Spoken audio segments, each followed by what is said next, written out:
श्रीकान्तद्रुहिणोपमन्युतपनस्कन्देन्द्रनन्द्यादयः प्राचीनो गुरवोऽपि यस्य करुणालेशात् गता गौरवम् तं सर्वादिगुरुं मनोज्ञवपुषं मन्दस्मितालङ्कृतं चिन्मुद्राङ्कितमुद्रपाणिनलिनं चित्ते शिवं कुर्महे।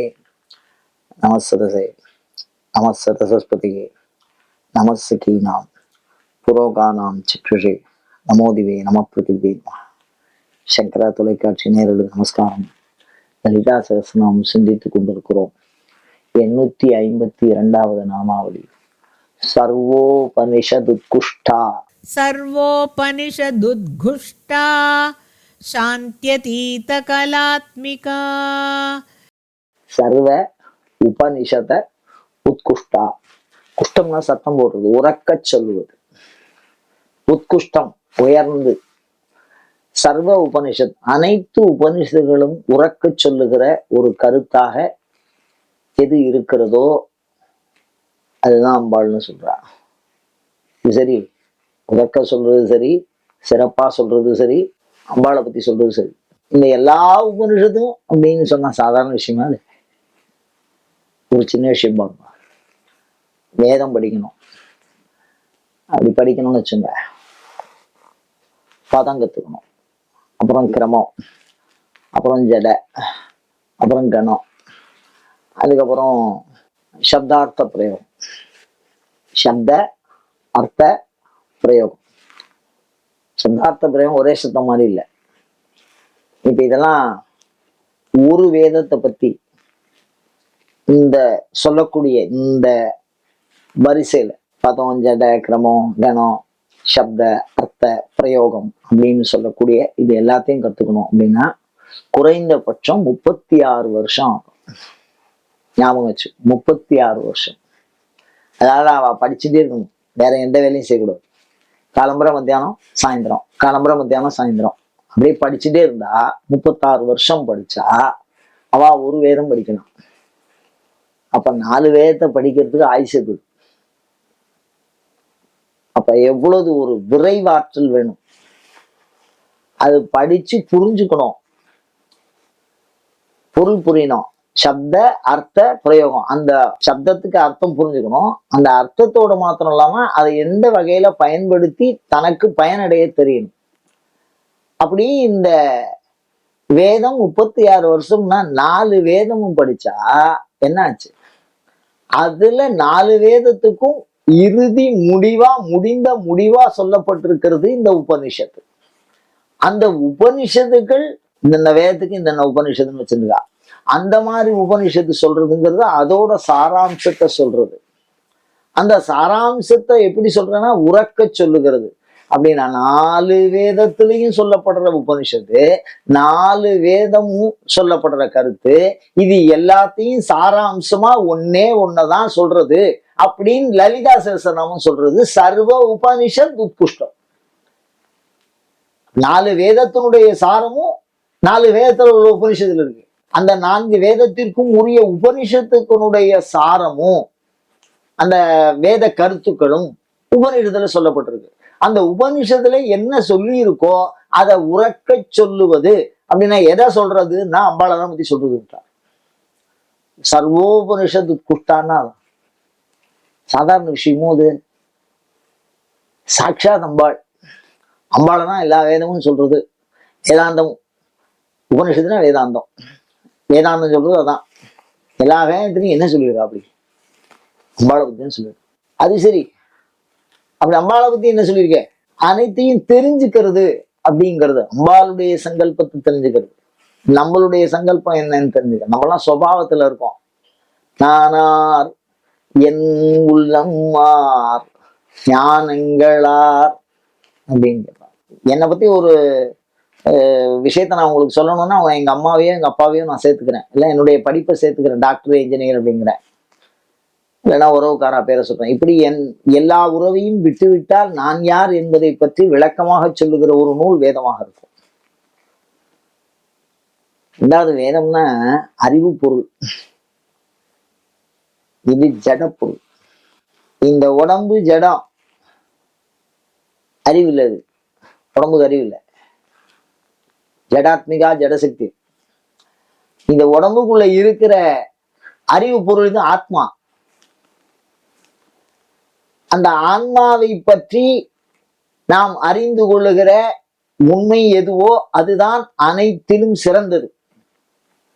பகுத்து உண்டு பல் உயிர், பகுத்து உண்டு பல் உயிர், நூலோர் படித்தவர்கள் ரிஷி, தொகுத்தவற்றுள் எல்லாம் தலை. அப்படின்னு என்ன அர்த்தம்?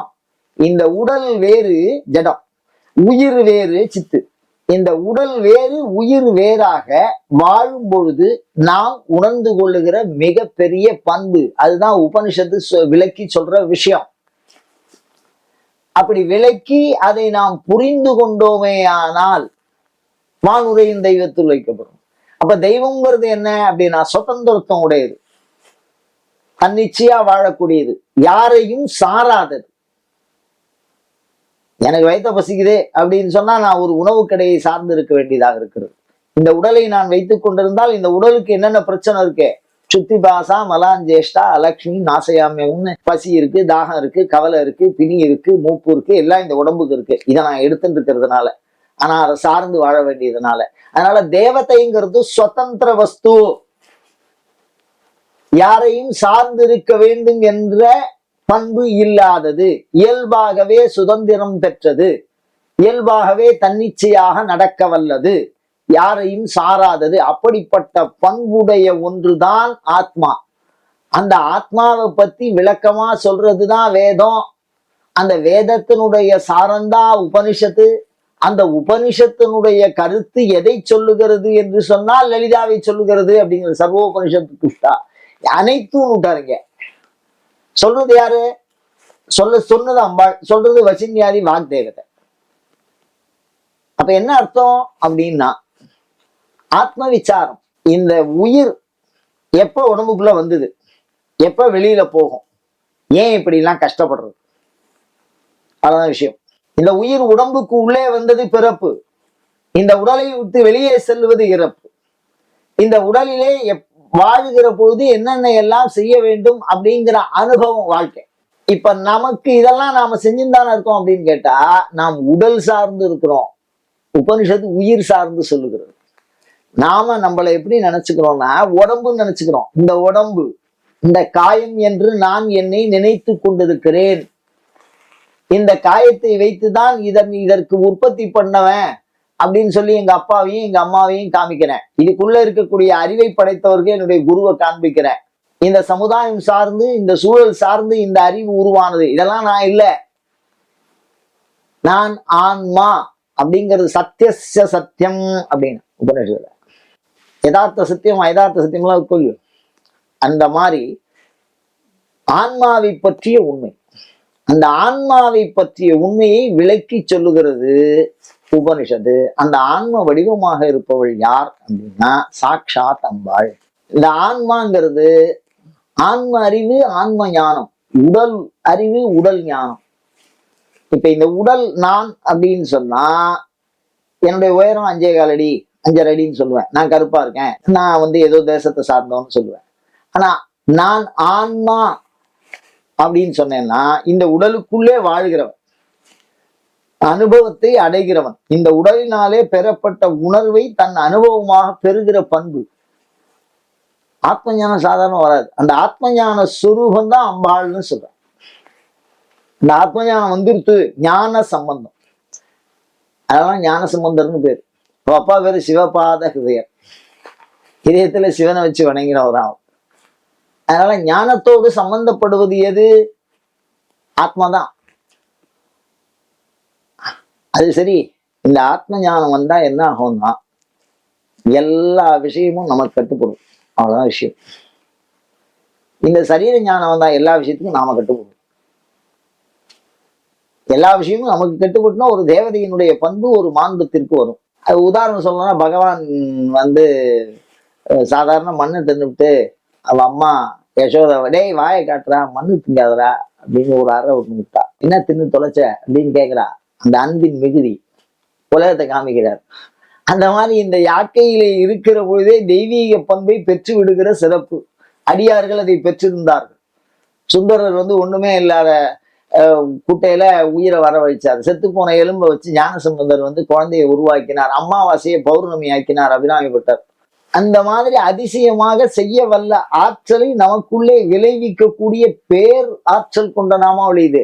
நாம வாழும்போதே செஞ்சு காட்டுகிற அற்புதங்களை நிகழ்த்தக்கூடியது. தெய்வத்தோடு தொடர்பு படுத்துவது, ஆன்மாவோடு தொடர்பு படுத்துகிற நாமாவளி சர்வோபனிஷத்து கிருஷ்டா. இதுக்கெல்லாம் 8 நிமிஷத்துல வியாக்கியானமா சொல்லி இதான் அப்படின்லாம் சொல்ல எந்த காலத்திலையும் எப்பொழுதுமே இயலாது.